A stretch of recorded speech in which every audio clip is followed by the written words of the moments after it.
And in your logic, why would a threat be against me? And you are asking me to remove my defensive measures, but you are not dealing with the threat. What is the logic?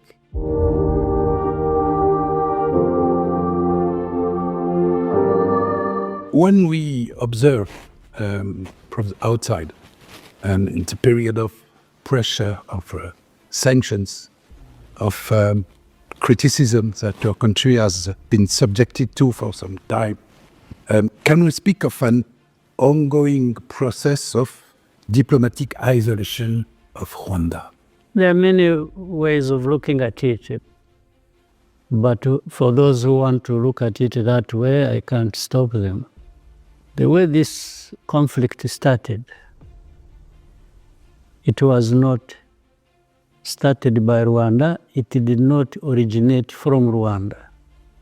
That negligence by those who should have handled it the right way made Fdrl an issue for a long time and continued to constitute a threat against Rwanda, especially when it is being fed and supported by a government. Sanctions or kinds of threats or really literally just insults being hurled at Rwanda as if we have done anything other than defending ourselves and making sure that no threat crosses the border into Rwanda from anywhere, and this particularly from Eastern Congo.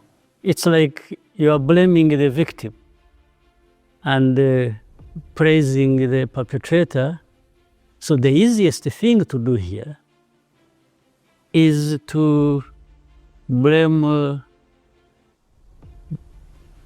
Rwanda and heap all the penalties and whatever onto Rwanda because it is easy.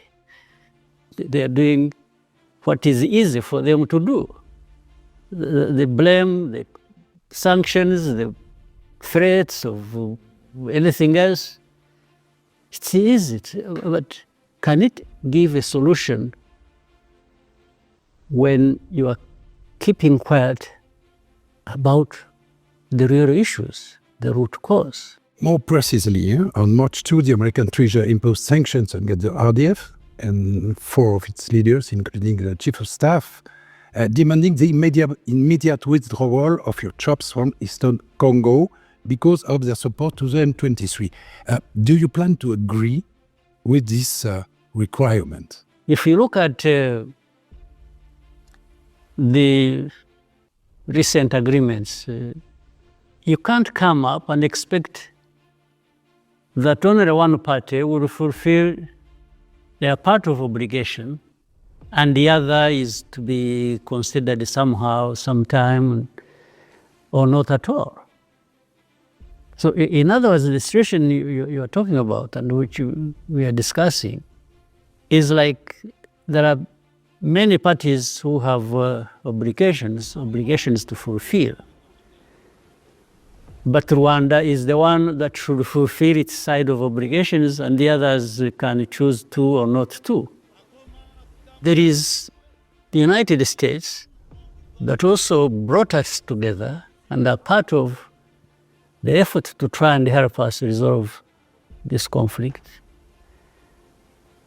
They are also obliged to make sure that they are really pushing us, let me use that, Congo and Rwanda, in the right direction, even-handedly. So the US, much as they can do it, or may do it if they want, but it doesn't give good results at all, if at all, to just choose which side you should put a lot of weight on, and the other you should handle lightly for maybe other reasons, which I'm not conversant with. So, but if you pick and choose, and one morning you say, no, I will go with this one, then there is a problem. It just won't give us good results. Yes, but it seems, and you know, that the taking of the city of Uvira by the M23, just 6 days after the signing of the Washington Agreement, was perceived by the Americans as American administration as a sort of outrage, an affront. I think it was selective. People chose to understand it the way they wanted to. Before the signing, 4th of December, of this agreement, there had been months, weeks or months of fighting, some of it originating from Uvira, others towards Uvira. This was way before the signing of the agreement. I'm saying that it is selective, the understanding is selective, because people think Uvira was just something that happened after the signing of the agreement, which is not true. Uvira did not happen by accident or just after the 4th of December. It was about to happen even as the agreement took place. The United States had been informed during almost day in, day out, week in, week out.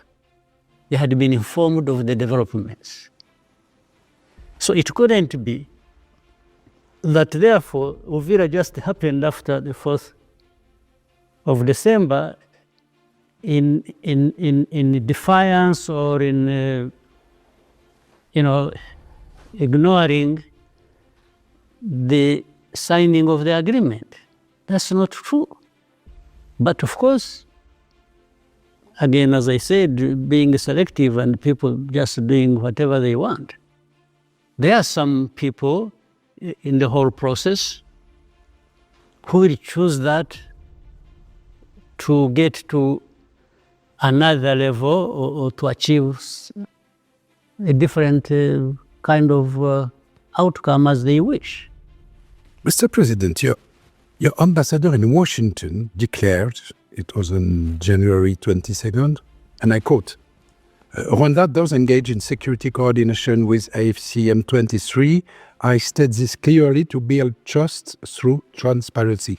Everyone interpreted this as an acknowledgement of the fact that your defensive measures really mean a presence of your troops on the ground in Eastern Congo.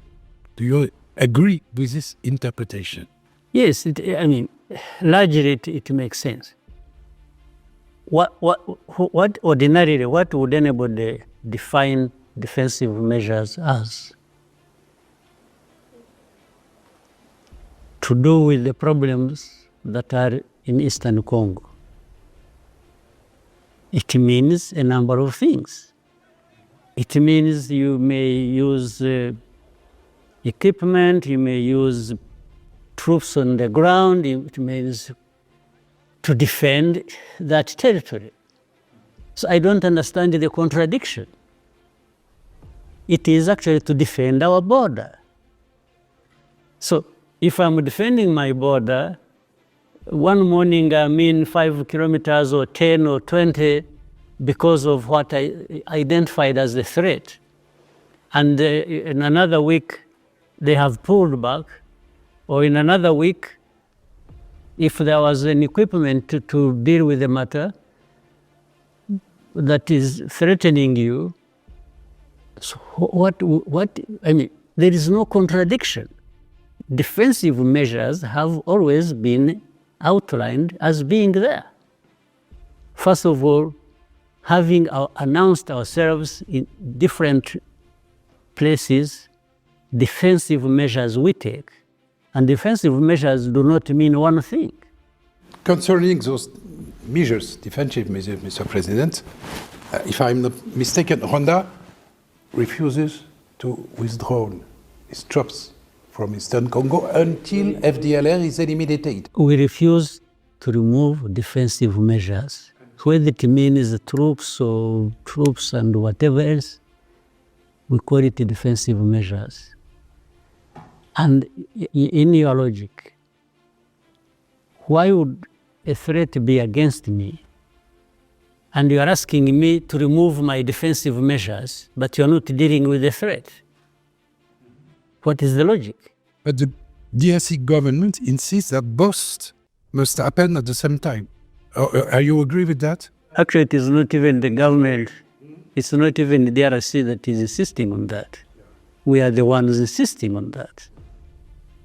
In fact, DRC, for them, it's like Rwanda is expected to do away with these defensive measures, but for them, they are not expected to do anything. So a compromise solution is possible? I would imagine so.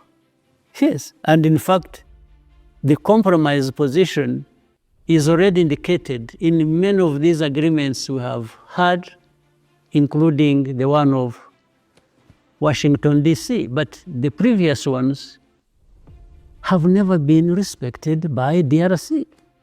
About Mr. Tshisekedi, during the signing of the Washington Accords last December, there was pictures, medias, and your body language and that of President Tshisekedi clearly demonstrated that your relationship remains very strained. I didn't realize in my body language I was there. Look, this image. Yeah. The body language is clear. What? You are not happy. And President Tshisekedi is not happy. I didn't see anybody else smiling in that picture.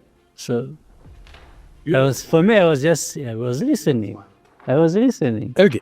Do you, for your part, think that you will ever be able to reach an understanding with Mr. Tshisekedi again?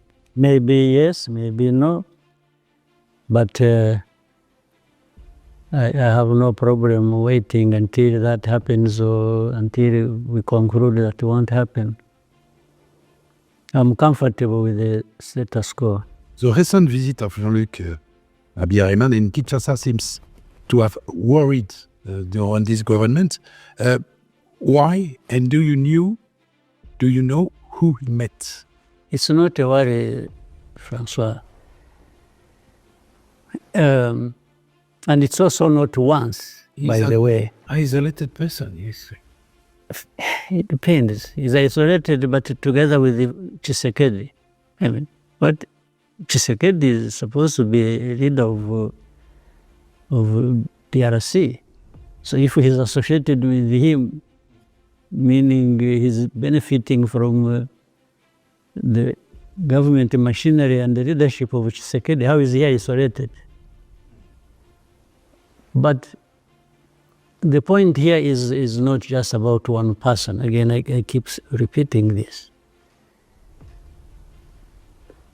Habyarimana's son, in this case, is not just an individual. Tshisekedi Okongo has been trying to use him to mobilize the opinion, the support for Fdrl. There are many people in France, by the way. It's not just, look, Habyarimana's son who lives there. Out of those constitute a network that is in the leadership or in association with Fdrl. And now, when it comes to being associated with the president of DRC, how do you minimize it and say it doesn't make any sense? And when we are telling you that what is on the ground is actually a collusion and association between Fdrl and the FARDC. Mr. President, since the capture of Goma in January 25, the M23 has been accused of committing human rights violations, engaging in forced recruitment and so on. Do you think M23 is better equipped than the Congolese government to deliver better governance? There is a conflict in that area. there are problems that must be addressed, and there are known ways of